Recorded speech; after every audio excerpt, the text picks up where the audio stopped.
What's up guys, Josh from Extreme Truck and Auto. Today we got a 24 Chevy 2500 and we're going to be installing a set of the Amp Research boards on it. Now they do label this as a difficulty 4, but when it comes to Amp boards, these are actually some of the easier ones. So let's go ahead and get into this install. First things first, what you're looking for under the rocker is these little Christmas tree plugs that are covering the weld nut. We're looking for the front set, these two right there, and then on the rear it'll be the back set. So easy enough to remember. Chevy does put a bunch of these along the rocker. We're gonna get both sides of the brackets installed. The idler linkage will go up front, and then the one that has the motor for the amp board will go on the rear. We'll get these installed, nothing too difficult.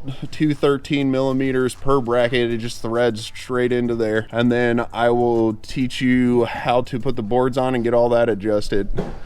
By the way, if you guys see me get attacked while I'm filming, it's because of this little guy right here. His name's Kilo. Everybody say hi, Kilo. Real quick, I want to go over what I was talking about under the truck. This right here is your motor linkage. That's where the motor is going to mount. And then this one over here is your idler linkage. Now, they are side specific. What you want to make sure you do is mount it so that way the motor is on the front side. So this will be the driver's side, and then this other one will be on the passenger side. If you mount it on the wrong side, the motor will be towards the rear, and there's a piece that of the frame that'll get in your way. I'll show you that once when we get under. So as you can see, I'm facing towards the front. We have the brackets installed. One of your 13 mils goes here. The other one gets tucked up right there. I like to set the top one first and then install the bottom one. What makes it a little bit easier is if you kind of halfway open the bracket, it allows you access to that bolt. And then on the back, you can see the motor linkage.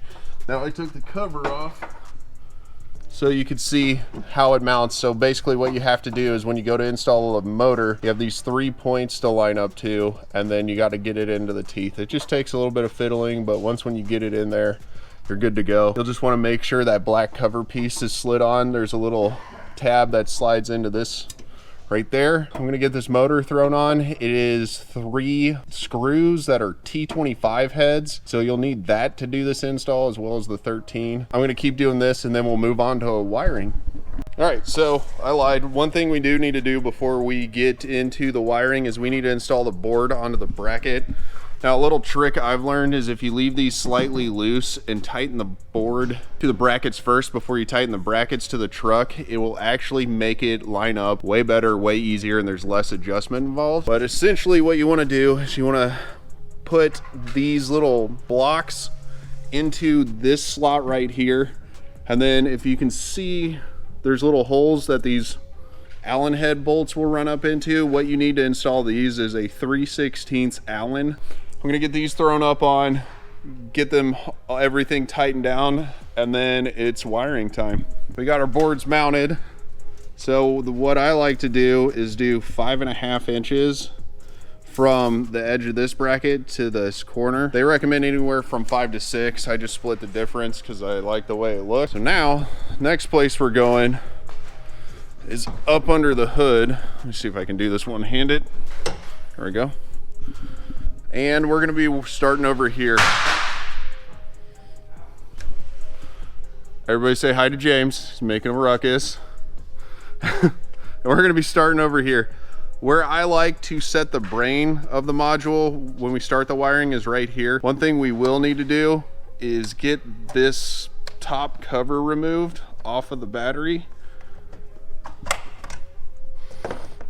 And we're gonna be hooking our ground wire to the actual ground wire off the truck, and then our positive will hook up to this terminal right here. Both of those are 10 millimeters. And then what we'll do is we'll route one wire back through here for the amp motor on that side, and then route it all the way over here and follow this harness down. So I'm gonna start with that, getting the brain installed, running the wires up here. I'll show you how that looks, and then I'll show you how we're gonna run it underneath the vehicle. One thing I did forget to mention before we do that is you'll want to disconnect the negative terminals to both batteries, because this does require tapping into 2 wires on the BCM. So make sure you do that, because we don't want any check engine lights or anything to happen to that module, because it can be expensive. Actually, it is expensive to have that worked on, reflashed, replaced, whatever. We've got all of our wiring up top ran. We've come across here. One goes down right there. The other one comes all the way across. And then I took it right behind there and we go down to where it comes out under the vehicle here. One thing of note that I do recommend that you do is pull the fuse out. We'll be putting this back in later. It just keeps the things from being live, and then we'll want to put this back in before we hook up the OBD2 module, because I don't want to cause a surge through the power and hurt anything in the vehicle there.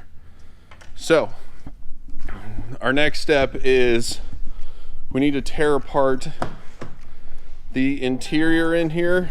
First step inside of the vehicle is we're going to pull this thing. It just pulls up like so and off. The next thing is we come to this panel and we pull up, and then I just take it and give it a firm pull back like so. That comes right off. And then what we're looking for under here is where the parking brake cable comes through. So I'm going to take a knife and cut a slit into the boot, and then we're going to feed this purple and black wire up through that boot, because we'll be routing it along here up to the OBD2 module. And then under here is we're looking for these BCM plugs on the closest to the kick panel side. There are two sets. We want this back set. The plug we're looking for is, I'm not sure, it's kind of hard to get you guys in here, is there's a gray one right there, and then that kind of like green blue one right there. I'll show you what wires we're going to pull off. So let me get the wiring inside the cab, and then I will attach the OBD2 to the BCM and show you how all that is hooked up and what wires are what. So as you can see, I have the two small wires connected. Now what you're looking for is the dark gray connector, which is the first one, and then the green connector, which is the fourth one. On the dark gray, you're looking for a green and gray wire. It's gonna be pretty easy to get to. The other one you're looking for is green and yellow. This one's a little bit more of a butt to get to because it's in the center of the plug. So I'll show you that in the instructions just because it makes it a little bit easier to visualize. So if you guys have any questions over this, feel free to hit me up in the comments. They do send these little barrel connectors, which makes tapping into them easy. But if you have troubles finding these wires, don't feel free to ask. I definitely will answer those questions. The other thing we have to hook up to is these wires, which I've run into the cab. These are simple enough. You just match them. You can use these barrel connectors. You can use butt connectors. You could solder them and heat shrink them if you want to go that far. But essentially you're looking purple and black to purple and black, purple to purple. And we'll leave this unplugged until we get that fuse up under the hood installed. But for right now, I'm going to take you guys under here, show you how we're going to wire this. So you can see my yellow piece of tape here. We're going to install one plug or one light here, and it's two plugs back, and then I mount that light right next to it. And then for the back one is three plugs back, and then I mount it. You can do either side of the plugs. It's just whatever you prefer. They do give you measurements in the instructions. I do not like where they mount, so that's kind of why I chose these positions, is I like it a little bit better. And then for the wiring harness that's up here, we're just going to follow the pre-existing harness all the way back to the motor, and then it just clicks into this little black plug, and then there's a red thing you push in. I'll get this all set up and show you guys. It's same thing for the other side over there, which I've already done. So here's the instructions I was talking about. You're going to be looking for the green and gray wire, which is on pin number 29 on the dark gray connector, and then the light green connector you're looking for pin 19, which is literally dead center of all the wires. So it's, you know, 1, 2, and then 4 in, no matter what direction you go. So you're looking for that center one. So back under the vehicle, as you can see, we got the wiring harness following the factory one. We got our lights installed with the butt connectors. Our OBD2 is plugged in. And before I plugged in that OBD2, I went ahead and reconnected the fuse into the fuse holder. Now, if we've done everything right, they should open and close. Go around to the other side.